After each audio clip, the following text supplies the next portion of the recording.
What I'm trying to do in the Shock Doctrine is tell an alternative history of how this savage stream of pure capitalism that we've been living, capitalism unrestrained, came to dominate the world. Chile wasn't the only country in South America to adopt Chicago school policies. Friedman's disciples held key positions in Brazil and advised the government of Uruguay. Then on March the 24th, 1976, a military coup overturned the government of Isabel Perón in Argentina. A junta of 3 generals took over the country, led by General Videla. Chicago boys landed key economic posts in the military government. They seized the opportunity for major economic and social re-engineering. And within a year of the coup, wages lost 40% of their value, factories closed, poverty spiraled. Just as in Chile, people had to be terrorized into accepting these economic policies. Videla learned from Pinochet's experience. He adopted the tactic of disappearing people. Striking a balance between public and private horror, disappearances were often carried out in broad daylight, but could always be denied.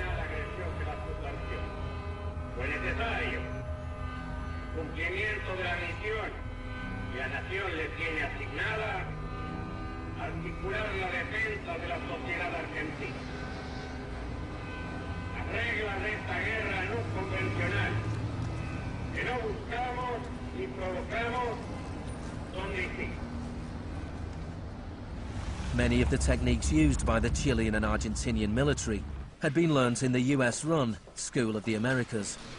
Torture techniques taught, from rape to derobing to torture with pointed objects, breaking of extremities, poking eyes out, branding. In Latin America, there are various regimes which at the moment are abusing human rights. Political murder, torture, deportations, imprisonment without trial, using the techniques they may have learned in this establishment. You may be right. If you can say that the skills which we've taught here have been applied, I can't deny that.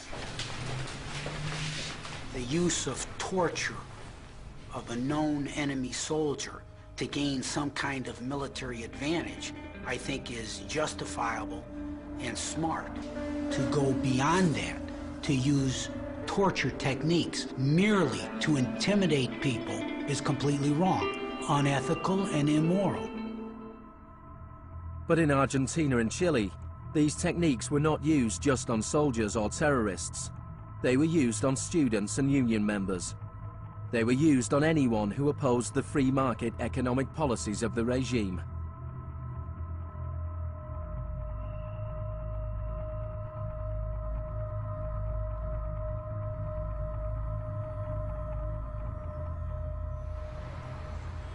In 1978, the Argentine junta hosted the World Cup.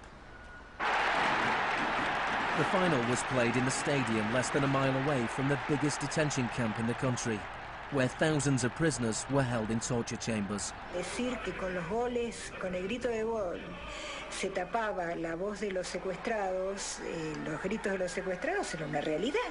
Organización extraordinaria, miles y miles de banderas, miles y miles de gargantas enronquecidas, 25 millones de argentinos que tienen un solo color, el celeste y blanco. El fútbol ha hecho el milagro del país, de este país maravilloso que nos siguen atacando aquellos. And Argentina took their terror regime one step further than Chile. Among the disappeared were hundreds of pregnant women, women who were allowed to give birth before being murdered. De todas aquellas mujeres que estaban embarazadas, les permitieron tener a sus hijos para una vez que nacieran sacárselos. Y eso sucedió con 500. Yo soy uno de esos 500. Those children, many of whom were raised by families connected to the military, were a powerful reminder of the junta's project to re-engineer an entire society.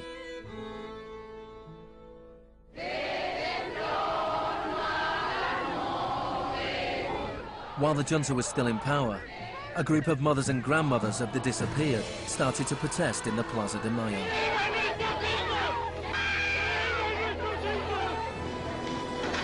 They turned detective, searching for the disappeared children. After the junta collapsed, some were found and reunited with their families. Occasionally they found remains. Mostly they found nothing.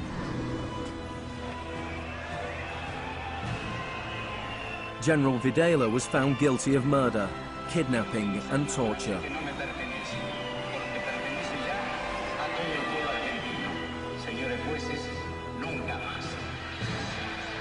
He was sentenced to life in prison.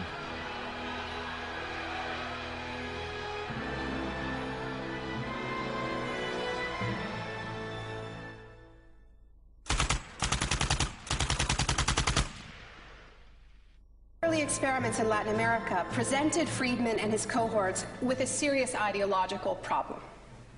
Friedman had promised that these policies would not just make the elites richer, but that they would create the freest possible societies, that this was a war against tyranny, that capitalism and freedom went hand in hand. Yet here we see that in the 70s, the only countries putting these ideas into practice were military dictatorships. Nixon had fully supported imposing these types of brutal free market policies in South American dictatorships. But when it came to domestic economic policy in the United States, where Nixon had to worry about getting re-elected, it was a very, very different story.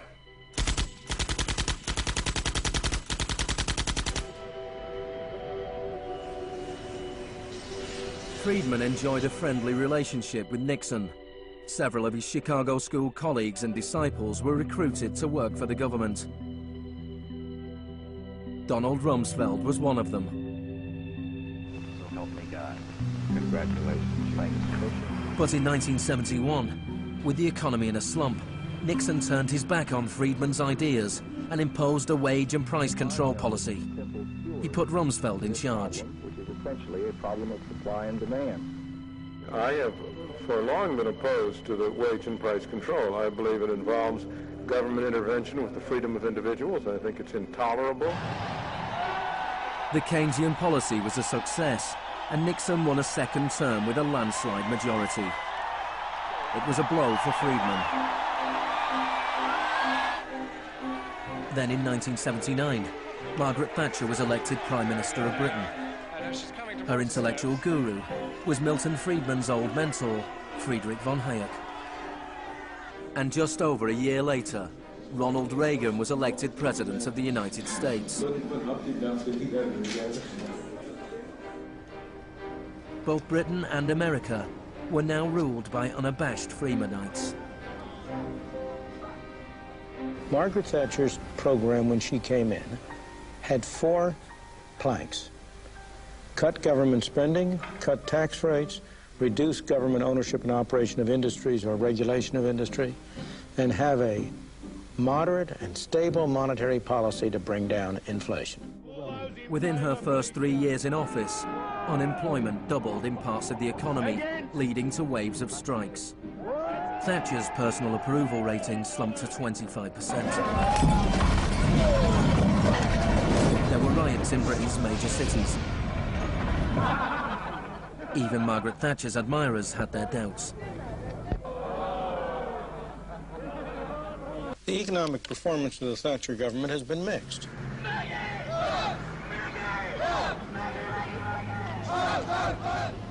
To those waiting with bated breath for that favorite media catchphrase, the U-turn, I have only one thing to say. U-turn if you want to. The ladies not for turning. Friedrich von Hayek urged Thatcher to copy Pinochet's economic shock therapy policies. Thatcher replied, "In Britain, with our democratic institutions and with the need for a high degree of consent, some of the measures adopted in Chile are quite unacceptable." Thatcher's profound unpopularity seemed to be proving once again that free market fundamentalism was simply too unpopular, too directly harmful to too many people to survive in a democratic state where governing requires getting the consent of the governed, unlike a military dictatorship. What pulled Thatcher back from the abyss and ultimately saved the project was a crisis. Indeed, it was the ultimate crisis. It was a war. We are here because for the first time for many years, British sovereign territory has been invaded by a foreign power. The government has now decided that a large task force will sail as soon as all preparations are complete. HMS Invincible will be in the lead. Most people in Britain had never even heard of the Falklands. But when Argentina invaded the small group of islands thousands of miles away in the South Atlantic, Thatcher seized her opportunity to prove her credentials as the Iron Lady. Gentlemen, I've just heard that the white flag is flying over Stanley. The war was over in less than 3 months. As the troops returned to Britain, a wave of patriotic celebrations swept the country. Thatcher won the 1983 elections with a massive majority. She could now push through a form of the economic shock therapy witnessed in Chile.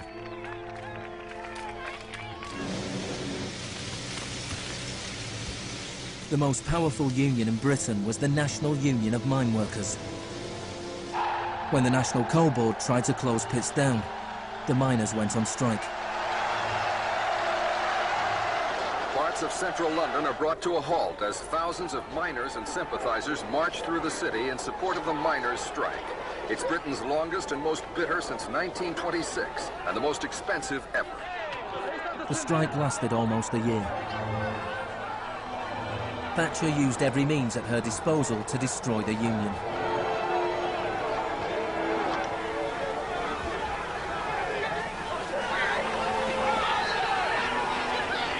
Eventually, the miners were defeated. Thatcher used this victory to bring the Chicago School Revolution to Britain. A series of glossy commercials promoted a massive program of privatizations. Thatcher sold off the steel industry, water, electricity, gas, telephones, airlines, oil. Public housing was sold off. Council services put out a tender. In 1986, financial and banking services were deregulated. It was called the Big Bang.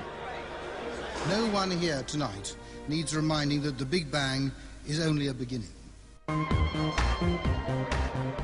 In Britain, before Thatcher, a CEO earned 10 times as much as the average worker. By 2007, they earned more than 100 times as much.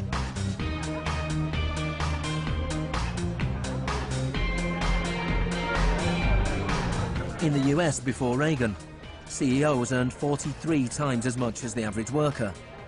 By 2005, they earned more than 400 times as much.